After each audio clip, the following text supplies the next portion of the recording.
Hello students, safe success channel में आपका स्वागत है। आज हम पढ़ने जा रहे हैं क्लास 10th की बुक फुटप्रिंट्स विदाउट फीट का लेसन नंबर 7, जिसका नाम है The necklace.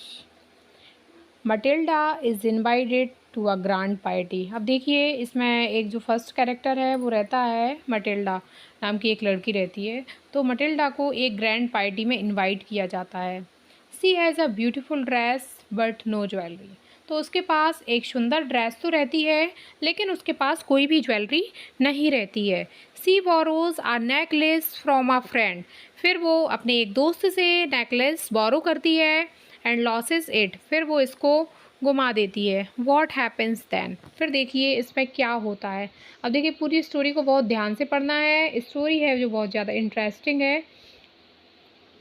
She was one of those pretty young ladies born as if through an error of destiny। अब देखिए, जो इसमें अपन ने बॉक्स में जो पढ़ा था कि मटिल्डा नाम की लड़की रहती है, तो जो मटिल्डा है वो बहुत ही ज़्यादा सुंदर रहती है, बहुत ही ज़्यादा यंग रहती है, और शायद उसका जो जन्म हुआ था तो बहुत ज़्यादा वो किस्मत से मारी गई थी। अर्थात मतलब उसकी किस्मत ही ख़राब हो गई, अदरवाइज़ वो बहुत सुंदर थी और बहुत यंग थी।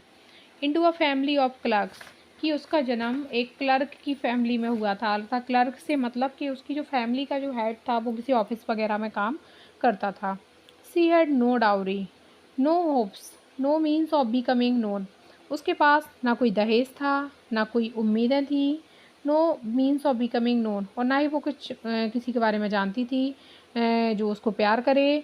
And married by a man either rich और डिस्ट्रिंग्स, और उसके पास कुछ भी नहीं था, इसलिए उसे कोई भी ऐसी उम्मीद नहीं थी कि कोई बड़ा आदमी या कोई रिच मैन उसके साथ शादी कर लेगा। And she allowed herself to marry a petty clerk in the office of the board education. इसलिए उसने अपनी शादी एक ऐसे आदमी के साथ की जो बोर्ड ऑफ एजुकेशन में एक ऑफिस में क्लर्क का काम करता था। अर्थात मटिल्डा की उम्मीदें बहुत ही ज़्यादा बड़ी थी, लेकिन चूँकि वो एक बहुत बड़ी फैमिली से बिलोंग नहीं करती थी, इसलिए उसकी शादी भी किसी बड़े घर में नहीं हो सकती थी। इसलिए उसको अपनी शादी एक ऐसे आदमी के साथ करनी पड़ी जो बोर्ड ऑफ एजुकेशन में क्लर्क था। She was simple but she was unhappy. वो बहुत ज़्यादा सिंपल थी, लेकिन वो बिल्कुल भी खुश नहीं रहती थी, अर्थात वो अनहैप्पी थी। She suffered incessantly, feeling herself born for all delices। उसे लगता था वो बहुत ज़्यादा कष्ट भोग रही थी। Feeling herself born for all delicacies and luxuries, और उसे लगता था कि उसका जो जन्म हुआ है वो जो बड़े लोग जो लग्जरी में अपना जीवन बिताते हैं, उसे भी अपना जीवन उसी तरीके से बिताना चाहिए, अर्थात उसका जीवन भी उसी तरीके से निकले।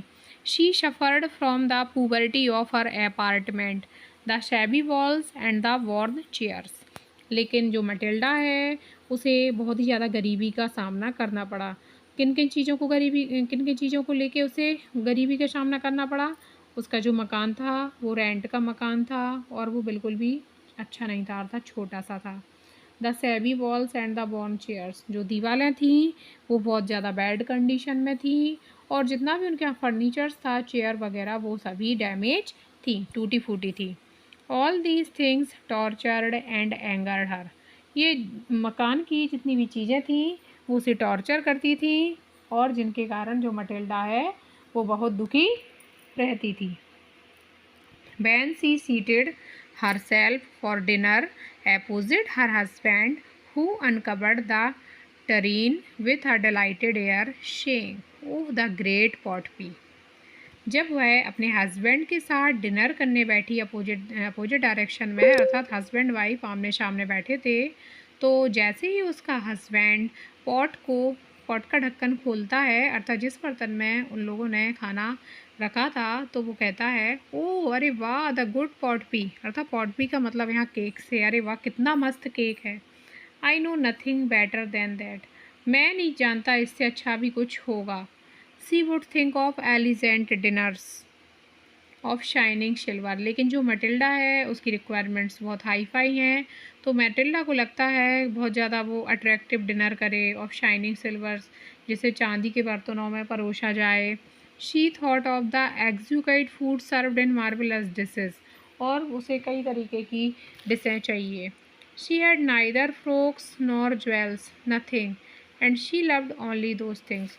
उसके पास ना तो अच्छी अच्छी ड्रेसेस हैं अर्थात फ्रॉक्स हैं, ना ही ज्वेलरी है अर्थात कुछ भी नहीं है उसके पास, और उसे ये चीज़ें बहुत ज़्यादा पसंद है।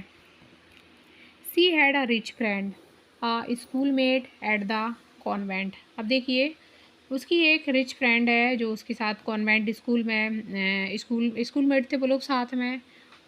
Who she did not like to visit, वो उसके यहाँ जाना बिल्कुल भी पसंद नहीं करती थी। She suffered so much when she return, और जब भी वो उसके यहाँ जाती थी तो वो बहुत ज़्यादा सफ़र्ड अर्थात परेशान हो जाती थी। She wept for the whole days from despair and disappointment. जब भी वो उसके घर से लौट कर आती थी तो उसे बहुत ज़्यादा निराशा और नाराज़गी का सामना करना पड़ता था। अर्थात जैसे ही वो अपनी फ्रेंड के घर जाती थी तो उसकी वो लग्ज़री देखती थी, और उसकी लग्ज़री को देख के उसे अंदर ही अंदर दुख होता था कि इसके पास जो सुख सुविधाएँ हैं वो सुख सुविधाएँ मेरे पास नहीं हैं। तो वो घर आके पूरे दिन नाराज़ रहती थी और गुस्से के कारण वो रोती थी। One evening, her husband returned elated, bearing in his hand a large envelope. अब देखिए यहाँ से स्टोरी में मटिल्डा के हस्बैंड का जिक्र किया जा रहा है। अब देखिए जो मटिल्डा के जो हस्बैंड हैं वो हैं मिस्टर लॉइजल। तो देखिए अब यहाँ से अपन समझते हैं, एक शाम उसके हस्बैंड जब अपने ऑफिस से वापस आते हैं तो वो अपने हाथ में एक बड़ा एनवेलप लिए हुए होते हैं। Here he said, here is something for you. उन्होंने कहा, अरे देखो देखो मटिल्डा, ये मैं तुम्हारे लिए कुछ लेके आया हूँ। She quickly drew out a printed card on which were inscribed these words. वो वो वो जल्दी से उस प्रिंटेड कार्ड को निकालता है जिस पर कुछ लिखा हुआ था इस तरीके से, the minister of republic instruction and madam George Ramponneau ask the owner of Mr. and Mrs. Loisel's company Monday evening, January 18 at the minister's residence. Mister लॉइजल की जो पत्नी है मटिल्डा वो रो रही होती है। ही स्टेमर्ड, वह फिर से बोला, what is the matter, what is the matter, बात क्या है, आखिर बताओ तो बात है क्या। By a violent effort, she had controlled her vexation and responded in a calm voice. अब देखिए बहुत ही बाई वायोलेंट एफर्ट, बहुत ज़ोर लगाकर उसने अपने गुस्से को कंट्रोल किया। वैक्सेशन मतलब कंट्रोल करना, गुस्से को कंट्रोल करना। एंड रिस्पॉन्डेड इन अ काम वॉइस, और फिर शांत धीमे धीमी आवाज़ में बोला, वाइपिंग हर मॉइस्ट चीक्स, नथिंग। अर्थात उसके जो गाल हैं वो इतना रोई कि उसके जो गाल हैं वो भीग गए थे। उसने कहा, नथिंग, कुछ भी नहीं, only I have no dress and consequently I can not go to this affair. तो वो कहती है कि वैसे कोई बात नहीं है, बस मुख्य कारण ये है कि मेरे पास कोई भी अच्छी ड्रेस नहीं है, इसीलिए मैं बाहर नहीं जा सकती। Give your card to some colleagues whose wife is better fitted out than I. तो उसने कहा कि ये जो तुम्हें इनविटेशन कार्ड मिला है ये अपने किसी दोस्त को दे दो ताकि वो और उसकी वाइफ वहाँ ठीक तरीके से फिट हो पाएँ। ही वॉज ग्रीव्ड, वह नाराज़ हो गया। बट आंसर्ड, लेकिन उसने कहा, लेट अस सी मटिल्डा, पहले मेरी बात सुनो Matilda, how much would a suitable costume cost, something that would serve for other occasions, something. तो उसका जो हस्बैंड है तो समझ में आता है कि बहुत केयरिंग है। उसने कहा कि मटिल्डा ठीक है, मेरी बात सुनो, how much would a suitable costume cost, आखिर कितने पैसों तक में बहुत अच्छा ड्रेस तुम्हारे लिए आ जाएगा। Something that would serve for other occasion, something very simple, मतलब कोई ऐसा ड्रेस जिसे तुम अदर ओकेशन में भी पहन पाओ, और ऐसी ड्रेस जो बहुत ज़्यादा अच्छी सिंपल हो, मतलब जो तुम्हारे ऊपर अच्छे से शूट करे।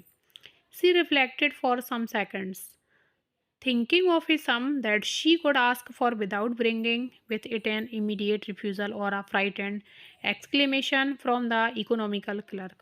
अब उसने कुछ क्षणों के लिए सोचा और उसने कुछ जोड़ घटाना लगाया, और उसने ऐसा भी सोचा कि ताकि उसका पति उसको अच्छे से भी दिला दे, और उसने ऐसा भी सोचा कि ऐसा ना हो कहीं इतनी अधिक डिमांड हो ताकि उसका जो पति है वो बहुत ज़्यादा आश्चर्यचकित हो जाए। Finally, she sat in hesitating.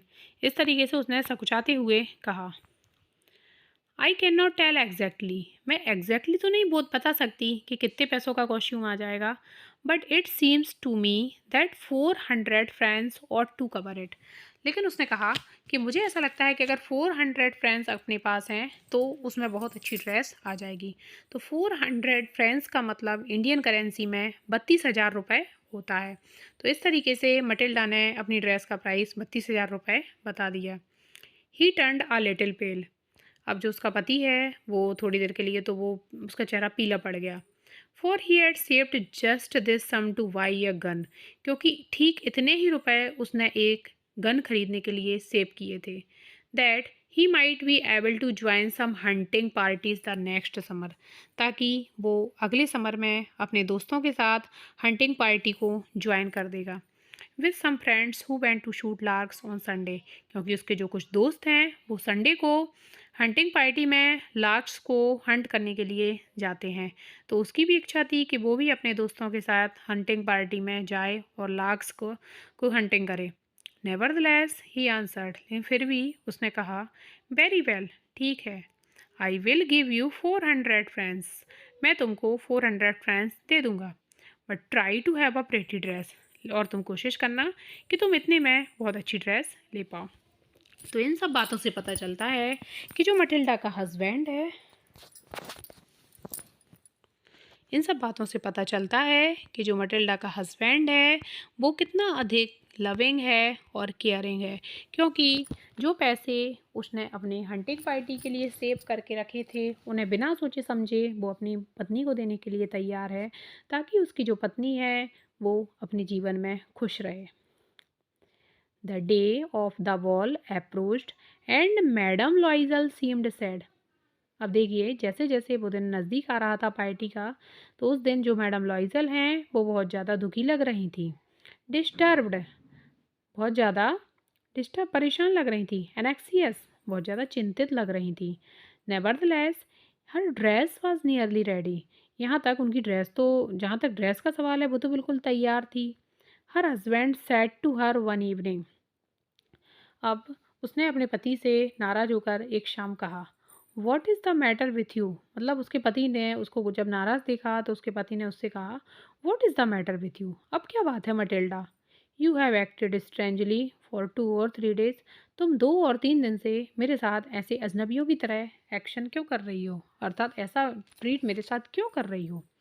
And C responded, और उसने कहा, I am begged not to have a jewel, अब मैं इसलिए गुस्सा नहीं हूँ कि मैं इसलिए गुस्सा हूँ क्योंकि मेरे पास कोई ज्वेलरी नहीं है।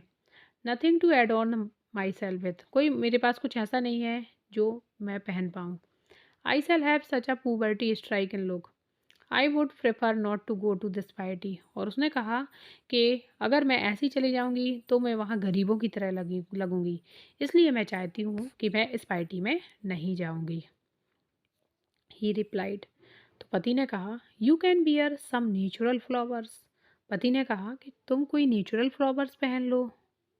इन this season they look very chic, वैसे भी इस सीजन में बहुत सारे नेचुरल फ्लावर आ रहे हैं तो तुम वो पहन सकती हो।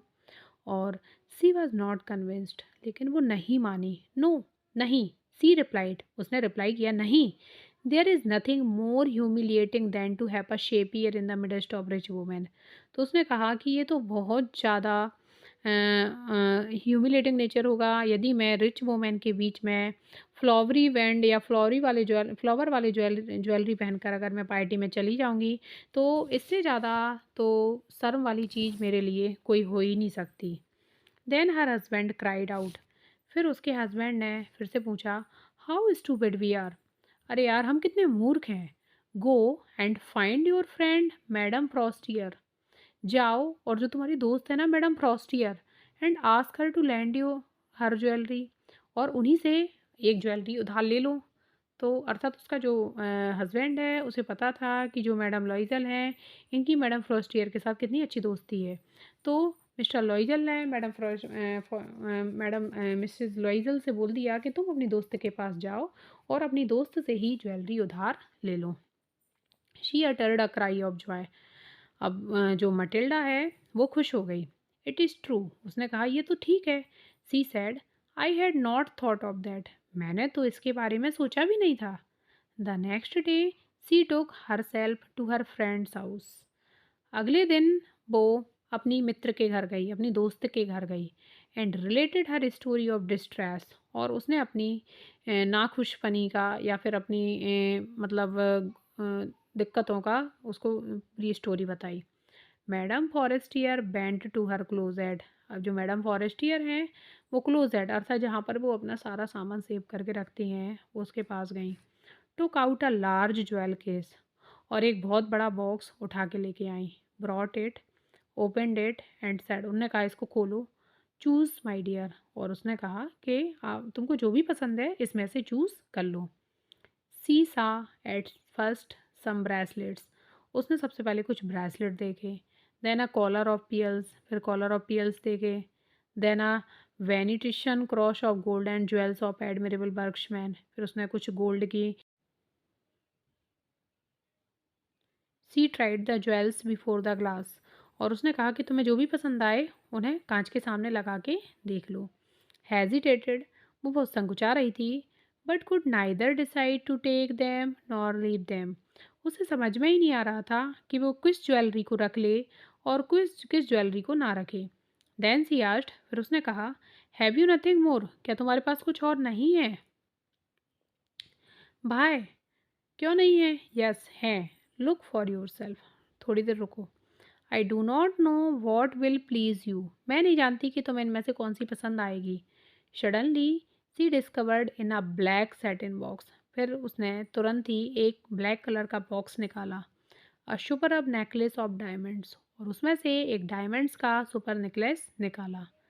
हर hands trembled as she took it out, उसके हाथ कांप रहे थे जब मिसेस लोइजल ने इसको बॉक्स से बाहर निकाला। She placed it about her throat against her dress, और उसने फिर अपने इसे गले में लगाकर देखा। एंड वाज एक्सेस्टिक, और फिर वो मतलब बहुत ज़्यादा वो हैप्पी हो गई। Then she asked in a hesitating voice full of anxiety, फिर उसने बहुत ज़्यादा सकुचाते हुए बहुत ज़्यादा चिंता से, could you land me this, उसने कहा क्या आप मुझे ये दे सकती हैं? ओनली दिस, केवल मुझे यही चाहिए। वाई यस सर्टेनली, तो उसकी जो फ्रेंड थी मैडम फॉरेस्टियर, उसने कहा हाँ बिल्कुल दे दूँगी, क्यों नहीं दे सकती, आखिर तुम मेरी फ्रेंड हो, मैं तुमको क्यों नहीं दूँगी ज्वेलरी। तो इस तरीके से जो मिसेस लुइजल हैं इन्होंने मैडम फॉरेस्टियर से ज्वेलरी की जुगाड़ कर ली, अर्थात इन्होंने ग्रैंड पार्टी में पहनने के लिए ज्वेलरी ले ली और ड्रेस इनके हस्बैंड ने दिला दी थी, अर्थात ये अब हर तरीके से तैयार हैं एक ग्रैंड पार्टी में जाने के लिए।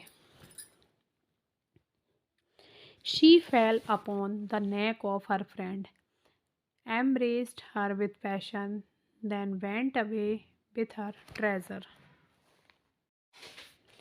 She fail upon the neck of her friends, तो उसकी अपनी मित्र की ये दयालुता देखकर वो उसके गले से लिपट गई। Embraced her with passion then went away with her treasure, और उसकी आंखों में आंसू आ गए, अर्थात क्योंकि वो काफ़ी परेशान थी उस चीज़ को लेके, लेकिन जैसे ही उसकी फ्रेंड ने उसकी प्रॉब्लम्स को मिनटों में हल कर दिया तो अपनी वो फ्रेंड की दयालुता के कारण बहुत ज़्यादा खुश थी, और जैसे ही वो अपनी फ्रेंड को उसने हक किया तो उसके आंखों से आंसू निकलने लगे। The day of the ball arrived, अब वो दिन आ गया था। Madam लॉइजल was a great success, और जो मैडम लॉइजल हैं उनकी आज एक महान उपलब्धि थी। She was the prettiest of all, जितनी भी वहाँ लेडीज़ थी वहाँ वो सबसे ज़्यादा प्रेटी लग रही थी। एलिजेंट, बहुत ज़्यादा आकर्षक थी। ग्रेशियस, ग्रेशियस मतलब बहुत ज़्यादा काइंड लग रही थी। स्माइलिंग, वो मुस्कुरा रही थी। एंड फुल ऑफ जॉय, और वो खुशी से भरी हुई थी, अर्थात मैडम लॉइजल आज इतनी सुंदर लग रही थी कि सभी लोग उनकी तारीफ कर रहे थे। ऑल द मैन नोटिस्ड हर, सभी मैन उनकी ओर देख रहे थे। ऑस्ट हर नेम, उनका नाम पूछ रहे थे। And wanted to be presented, और वो चाहते थे कि उनसे उनका इंट्रोडक्शन हो जाए। तो ये मैडम लॉइजल की एक महान उपलब्धि थी, क्योंकि जो कुछ वो चाहती थी आज वो हो रहा था, अर्थात हर लेडीज़ का यही उद्देश्य होता है कि अगर वो पार्टी में जाए तो सभी लोग उनको देखें, उनसे बात करें, उनका नाम पूछें। सी डांस्ड विथ एंथ्यूसिज्म, आज वो बहुत ज़्यादा खुशी से डांस कर रही थी, बहुत ज़्यादा एक्साइटमेंट से डांस कर रही थी। इंटॉक्सिएटेड विथ प्लेजर, और ऐसा लग रहा था जैसे वो नशे में धुत हो, इतनी ज़्यादा खुश थी। He threw around her soldiers the modest wraps they had carried, whose poverty clashed with the elegance of the ball costume. अब देखिए, उनका जो पति हैं, तो अपने गले में वो इतना कीमती नेकलेस पहनी हुई थी, तो उनके पति उस पर एक स्टॉल टाइप से कोई कपड़ा डाल देते हैं, और वो जो कपड़ा है वो उस नेकलेस के सामने उनकी गरीबी को शो कर रहा है। अर्थात वो नेकलेस बहुत ज़्यादा रिच वुमेन से रिलेट करता है, लेकिन ये जो स्टॉल डाला था ये बहुत ज़्यादा पुअर वुमेन से रिलेट करता है। She wished to hurry away in order not to be noticed by the other women who were wrapping themselves in rich furs. तो उनकी इच्छा थी कि उन्हें कोई भी ना देख पाए, इसीलिए वो वहाँ से जल्दी से निकलती हैं, ताकि जो रिच वुमेन अपने गले में जो फर्स यूज किए हुए हैं वो कोई भी ना देख पाए। लॉइजल डिटेन्ड हर, जो मिस्टर लॉइजल होते हैं वो उनको मना करते हैं। वेट, वो कहते हैं इंतज़ार करो, शायद ही। I am going to call a cab, मैं एक कॉल बुलाए दे रहा हूँ। They were in the street. They found no carriage. But she could not listen, लेकिन उनकी जो मैडम है उनने नहीं सुना। And descended the steps rapidly, और वो जल्दी जल्दी सीढ़ियाँ उतरती हैं। When they were in the street, और जब वो रोड पर होते हैं, दे फाउंड नो कैरीज, तो उन्हें वहाँ कोई भी कैरेज नहीं मिली। And they began to seek for one, और उन्हें कोशिश की एक को ढूंढने की। Hailing the coachman whom they saw at a distance, और उन्हें एक मतलब कैब को हाथ देने की कोशिश की। They walked along towards the river, अब वे लोग नदी के किनारे चल रहे थे। होपलेस एंड सीवरिंग, और उन्हें कोई उम्मीद भी नहीं थी, और वो लोग ठंडे के कारण भी ठिठुर रहे थे। Finally they found one of the old carriage, फिर उनको एक ओल्ड कैरेज मिल जाता है। That one seize in Paris after night fall, और पेरिस की इन ठंडियों में उनको एक कैरेज मिल जाती है। It took them as far as their door and they went wearily up to their apartment. तो इसने उनको रूम के बाहर छोड़ दिया, अर्थात डोर के बाहर छोड़ दिया। They went wearily up to their apartment, और वो लोग अपने घर पहुंच जाते हैं। It was all over for her, और ठीक है, ठीक तरीके से सब हो गया। And on his part he remembered that he would have to be in office by 10 o'clock, और उसका जो पति है उसे ये भी पता था कि उसे आज 10 बजे ऑफिस जाना है। She removed the wraps from her shoulders, तो उसका जो पति है उसे पता था कि अगले दिन उसे आज ही उसे 10 बजे ऑफिस भी जाना है, तो कुल मिला के वो सो जाता है। She removed the wraps from her shoulders, तो मैडम लॉइजल अपने सोल्जर्स पर जो कपड़ा डला था उसको निकालती हैं। बिफोर द ग्लास के सामने, अर्थात ड्रेसिंग के सामने वो अपना रैप्स निकालती हैं। और a final view of her self in her glory, और एक बार वो फिर से अपने आप को देखना चाहती हैं। Suddenly she uttered a cry, फिर अचानक से वो चिल्लाती हैं। Her necklace was not around her neck, उनका जो नेकलेस था वो उनके नेक पर नहीं था। लॉइजल ऑलरेडी हाफ अनड्रेस्ड, तो जो लॉइजल हैं वो आधे कपड़ों में थे। Asked what is the matter, अरे क्या हुआ। She turn toward him excitedly, और वो उनके पास जाती हैं। I no longer have madam Forestier's necklace, मेरे पास मैडम फ्रॉस्टियर का नेकलेस नहीं है। ही अरोज इन डिसमे, अब वो तुरंत उठ जाते हैं। वॉट, हाउ इज़ दैट, ये कैसे हुआ। इट इज़ नॉट पॉसिबल, ये पॉसिबल नहीं है। तो कुल मिला के जो मैडम लॉइजल हैं उनका नेकलेस उनके गले में नहीं होता है, जिसके कारण वो हड़बड़ा जाती हैं, और हड़बड़ा कर वो अपने पति को उठाती हैं, और जैसे उनके पति देखते हैं तो वो कहते हैं अरे ये कैसे हो सकता है। And they looked in the folds of the dress, in the folds of the clock, in the pockets everywhere, और वे लोग ड्रेस के जितने भी फोल्ड्स हैं उनमें उस नेकलेस को देखते हैं कि कहीं ऐसा तो नहीं है कि नेकलेस फंस गया हो, और जितने भी क्लॉक हैं ड्रेस के उसमें देखते हैं, पॉकेट्स में देखते हैं, अर्थात प्रत्येक जगह ही वो लोग उस नेकलेस को देखते हैं। They could not find it, लेकिन वे इसको प्राप्त नहीं कर पाते हैं। He asked you are sure you still had it when we left the minister's house, तो उसके पति ने कहा क्या तुम्हें निश्चित पता है कि जब हमने मिनिस्टर के हाउस को छोड़ा था तो क्या ये तुम्हारे पास था। Yes I felt it as we came out, तो जो मैडम लॉइजल हैं उनने बताया कि हाँ, जब अपन मिनिस्टर के होम से निकले तो मैंने इसको अपने गले में महसूस किया था। But if you had lost it in the street, तो क्या तुमने ये स्ट्रीट में घुमाया है? We should have heard it fall, अगर रोड पर गिरा होता तो हम इसे गिरने की आवाज़ को सुन सकते थे। It must be in the cab, हो सकता है कि ये कैब में हो। Yes, it is possible, did you take the number? तो मैडम लॉइजल ने कहा हाँ, ये हो सकता है कि वो कैब में हो। क्या आपने कैब का नंबर डिड यू टेक लिया था? नो, नहीं। एंड यू, क्या तुमने देखा था? Did you notice what is was? तो वो कहते हैं कि तुमने देखा था इसका कैब का नंबर? नो। तो मटिल्डा भी कह देती है नहीं, मैंने नहीं देखा था। They looked at each other utterly cast down, वे लोग एक दूसरे की तरफ देखते हैं और बहुत ज़्यादा परेशान रहते हैं। फाइनली लॉइजल ड्रेस्ड हिमसेल्फ अगेन, अब फिर से लॉइजल एक ड्रेस पहन लेती है। आई एम गोइंग, ही सेड, तो जो सर हैं वो कह रहे हैं मैं जा रहा हूँ। Over the track where we went on the foot, मैं उस रास्ते पे जा रहा हूँ जहाँ पर हम लोग पैदल चल रहे थे। To see if I can find it, हो सकता है कि वो वहाँ हमको मिल जाए। एंड ही वेंट, और वह जाता है। She remained in her evening gown, not having the force to go to bed, और वह she remained in her evening gown, अब वो शाम तक अपनी इवनिंग गाउन में ही रहती है। Force to go to bed, और जब तक वो बेड पे भी नहीं चल जाए तब तक भी वो उसी गाउन में रहती है। Towards 7 o'clock her husband return, अब 7 बजे उसके हस्बैंड वापस लौटते हैं। ही हैड फाउंड नथिंग, लेकिन उन्हें कुछ भी प्राप्त नहीं होता है। He went to the police and to the cab office, अब वो पुलिस स्टेशन भी जाते हैं और कैब ऑफिस भी जाते हैं। And put an advertisement in the newspapers, और न्यूज़पेपर में एक विज्ञापन भी निकलवाते हैं। ऑफरिंग अ रिवार्ड, और उस पर एक पुरस्कार भी ऑफर करते हैं। She waited all day in a state of bewilderment before this frightful disaster. Liza returned in the evening, his face pale. He had discovered nothing. अब वो पूरे दिन बहुत ज़्यादा परेशान होकर इंतज़ार करती रहती है बिफोर दिस फ्राइटफुल डाइसेस्टर, और ये जितनी भी दिक्कत हुई उसको भूल नहीं पाती है। लॉइजल रिटर्न इन द इवनिंग, लॉइजल शाम को वापस लौटता है। हिज फेस पेल, उसका चेहरा पीला पड़ जाता है। ही हैड डिस्कवर्ड नथिंग, और उससे कोई भी जानकारी नहीं लग पाती है।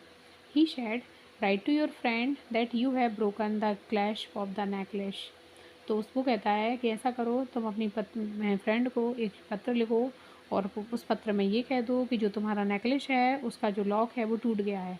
And that you will have it repair, और अब तुम उसे रिपेयर करवा दोगी। That will give us time, और फिर मैं उसे तुम्हें टाइम पर दे दूँगी। She wrote as he dictated, और वो ऐसे ही लिखती है जैसा उसके पति ने बोला है। At the end of a week they had lost all hope, और पूरे सप्ताह के अंत में अर्थात पूरे एक सप्ताह तक उन लोगों ने कोशिश की, लेकिन उन्हें निराशा ही हाथ लगी, उन्हें पूरी उम्मीद खो दी। And Loisel older by 5 years declared, और जो लॉइजर है जो मटिल्डा से 5 साल बड़ा है वो कहता है we must replace this jewel, अब हमें वो उनकी ज्वेलरी वापस करनी पड़ेगी। In a shop of a palace royal they found a chaplet of diamonds, अब उनके एक दुकान है पैलेस रॉयल, वहाँ पर वो एक डायमंड्स का ठीक उसी प्रकार का एक नेकलेस देखते हैं। Which seemed to them exactly like the one they had lost, और वो ठीक उसी तरीके से दिखता है जो नेकलेस उन लोगों ने खो दिया है। It was valued at 40,000 Franks, और इसका जो मूल्य है वो 40,000 फ्रैंक्स है। They could get it for 36,000, और छूट देकर वो हमको 36,000 फ्रैंक्स में मिल जाएगा। लॉइजल पजेस्ट 18,000 फ्रैंक्स, जो लॉइजल हैं उनके पास 18,000 फ्रैंक्स हैं। विच his father had left him, जो उनके पिताजी उनके लिए छोड़ गए हैं। ही बोरोड द रेस्ट, और बाकी के 18,000 वो लोग बोरो कर लेते हैं, उधार लेते हैं। He made ruinous promises, took money from usurers and the whole race of lenders. Ruinous promises, और वो वादा करते हैं टुक मनी कि वो आपका पैसा बहुत जल्दी वापस लौटा देते हैं, अर्थात जिन लोगों से भी उसने पैसे उधार लिए हैं वो उनसे प्रॉमिस करते हैं कि वो बहुत जल्दी आपका पैसा वापस कर देंगे। Then he went to get the new necklace, और फिर वो नया नेकलेस लेते हैं। Depositing on the merchant's counter 36,000 francs, और जो मर्चेंट है अर्थात जो व्यापारी है उसको 36,000 फ्रैंक्स रुपीज़ जमा करते हैं।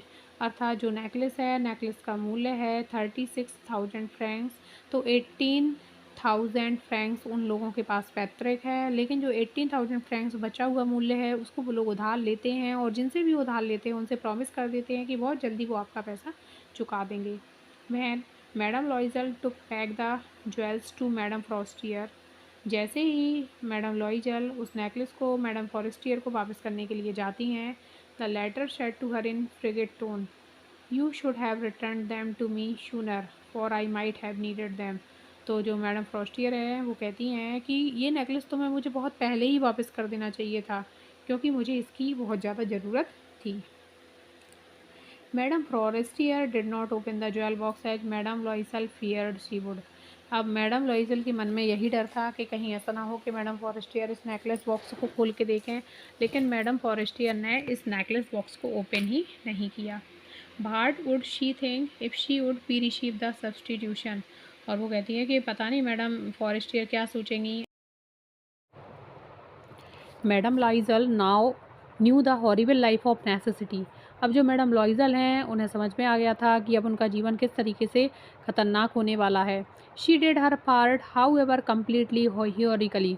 और जितना भी अब उनके जीवन का समय बचा है वो बहुत ज़्यादा खतरनाक होने वाला है।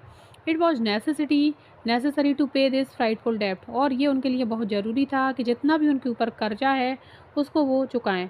शी वुड पे इट, और उनको ये चुकाना पड़ेगा। They sent away the made. और उसके लिए सबसे पहले उन्होंने अपने घर के जितने भी मेड थे उनको अलग कर दिया, अर्थात उनको काम से निकाल दिया। They changed their loadings.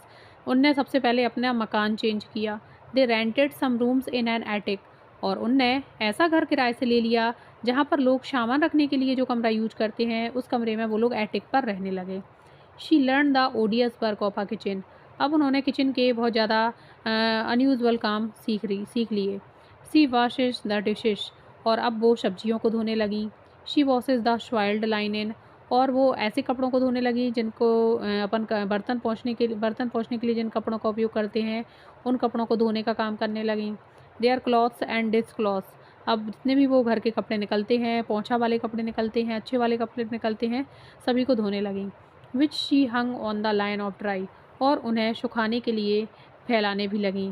She took down the refuse to the street each morning and brought up the water.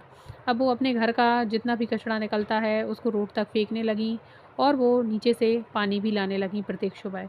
Stopping at each landing to catch her breath. और जब वो सीढ़ियाँ चढ़ती तो वो प्रत्येक सीढ़ी पर रुककर एक सांस लेती। अर्थात मैडम लॉइजल जो मटिल्डा हैं उनको अभी काम करने की कोई हैबिट नहीं थी इतनी ज़्यादा, क्योंकि इससे पहले उनके घर में वर्कर थे, लेकिन अब उनको प्रत्येक काम बहुत गहराई से करना पड़ रहा था और उन्हें बहुत ज़्यादा दिक्कत हो रही थी। And clothes like the women of a प्यूपिल। और वो एक सामान्य लोगों की तरह ही कपड़े पहनने लगी थी। जो घर की सामान्य औरतें काम करती हैं वो सभी काम मटिल्डा कर रही थी। She went to the grocers. अब वो ग्रोसर्स के यहाँ जाने लगी, ग्रोसरी वाले के यहाँ जाने लगी, बचर्स मीट वाले के यहाँ जाने लगी, एंड फ्रूटियर्स और फल लेने वाले के यहाँ भी जाने लगी।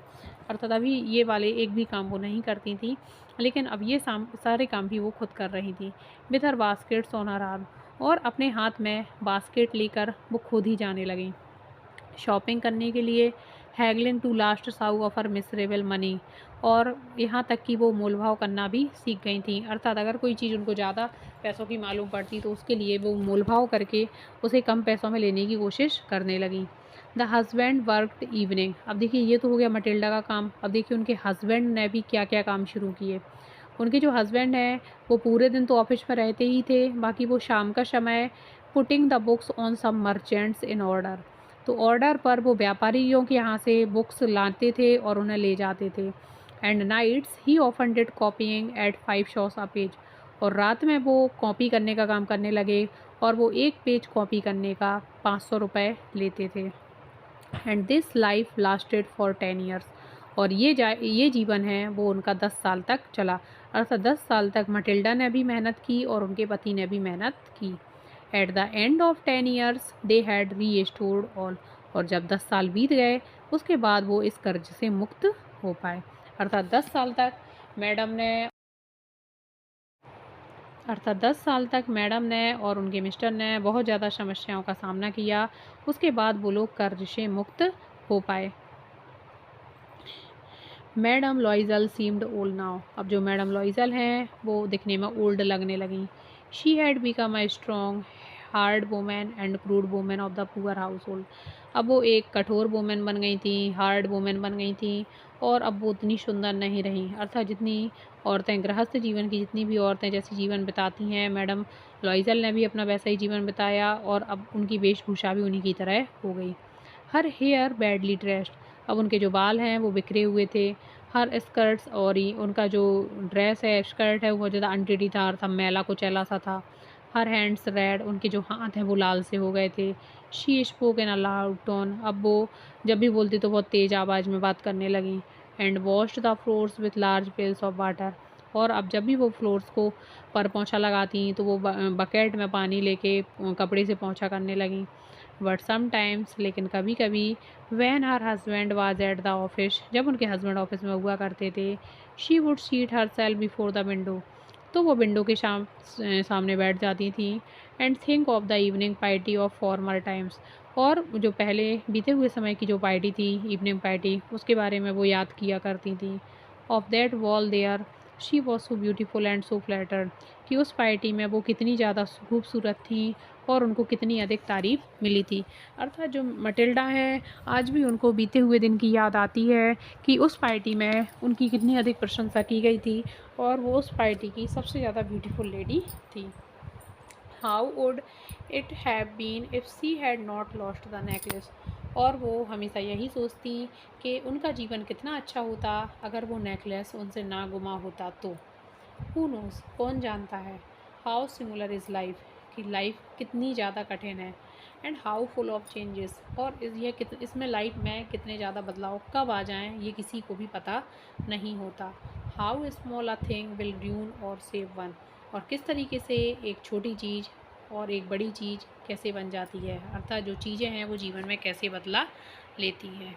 One Sunday, as she was taking a walk in the Champs Elysees to rid herself of the cares of the week। एक संडे जब वो वॉक करने के लिए क्लैम्स एलिसीज में गई, जहाँ पर अधिकतर लेडीज जाती हैं, she suddenly perceived a women walking with a child.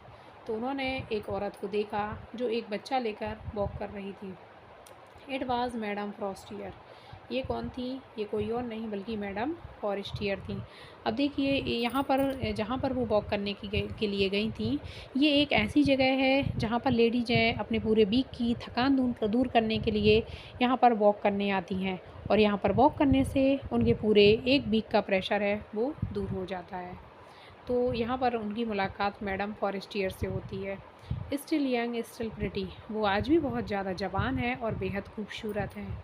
Still attractive, और बहुत ज़्यादा आकर्षक हैं। Madam लॉइजल was affected. तो लेकिन मैडम जो लॉइजल हैं वो बहुत ज़्यादा अफेक्टेड हुई। Should she speak to her. और उन्होंने कहा मुझे इनसे बात करना चाहिए। यस सर्टेनली, उसने कहा हम बिल्कुल, मुझे करना चाहिए। And now that she had paid she would tell her all why not. और उसने कहा कि मैं आज इनको सब कुछ बताऊंगी कि आखिर मैंने इनका पैसा किस तरीके से चुकाया। और उन्होंने कहा कि हाँ, आज मैं इनको बताऊंगी कि इनका पैसा मैंने किस तरीके से चुकाया, और उस पैसे को चुकाने में हम लोग को कितनी सारी मुसीबतों का सामना करना पड़ा। She approached her. वो उनके पास जाती हैं। Good morning Jeanne. और वो उसे कहती हैं गुड मॉर्निंग जैनी। तो अभी तक तो वो उनको मैडम फॉरेस्टियर भी बोलती थी, कि भले ही उनकी वो ख़ास दोस्त थी, लेकिन वो मैडम इसलिए लगाती थी क्योंकि वो बहुत रिच थी। लेकिन जैनी कहने से पता चलता है कि ये उनके कोई बचपन का नाम होगा, या फिर ये जब ये लोग साथ में स्कूल में थे तो उस टाइम का इनका कोई निकनेम है। Her friend did not recognise her and was astonished to be so familiar addressed by this common personage. अब उनके जो मित्र हैं वो उसे पहचान नहीं पाती हैं, और वो बहुत ज़्यादा एस्टोनिश्ड हो जाती हैं जैसे ही वो सुनती हैं कि उनको किसी ने जैनी नाम से बुलाया है। तो हो सकता है ये कोई उनका कॉमन पर्सनेज, मतलब कोई ख़ास पहचानने वाला होगा। सी स्टेमर्ड। वो कुछ समय तो हक्का बक्का रह गई। But madam, I do not know, you must be mistaken. लेकिन फिर वो इनसे कहती हैं मैं आपको नहीं जानती हूँ, मुझे लगता है कि आपको कोई गलत फहमी हुई है। No, I am Matilda Loisel. वो कहती हैं नहीं नहीं, मुझे कोई गलतफहमी नहीं हुई है, मैं मटिल्डा लॉइजल हूँ। हर friend uttered a cry of astonishment. उनकी जो फ्रेंड है अब वो बहुत ज़्यादा आश्चर्यचकित हो गई और वो बोली, ओह माई पुअर मटिल्डा, अरे मेरी poor Matilda, how you have changed, तुम इतना ज़्यादा चेंज कैसे हो गई हो। अब देखिए इस चित्र में हमको समझ में आ रहा है कि ये जो लेफ़्ट साइड हैं वो मैडम फॉरेस्टियर हैं और जो राइट साइड हैं वो मटिल्डा हैं।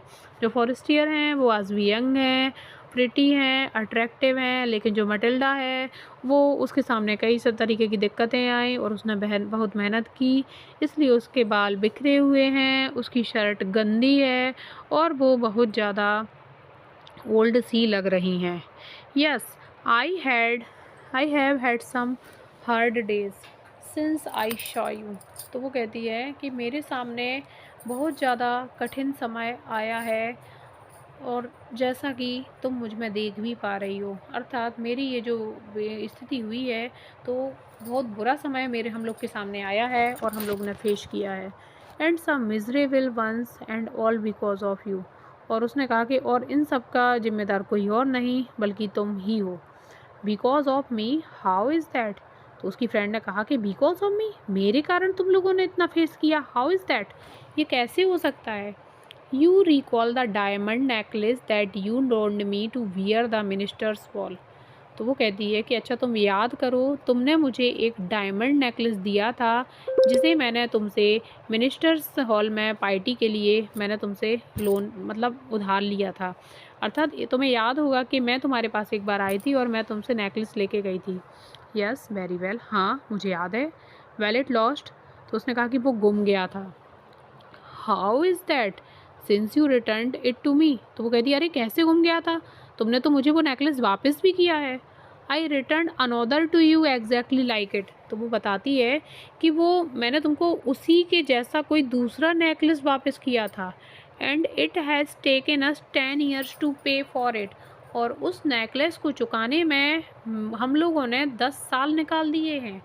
You can understand that it was not easy for us who have nothing। और उसने कहा कि तुम नहीं समझ सकती हो कि ये हम लोग के लिए कितना कठिन था, क्योंकि हम लोग मामूली इंसान थे और मामूली इंसान के लिए इतना महंगा डायमंड नेकलेस खरीदना कोई छोटी बात नहीं है।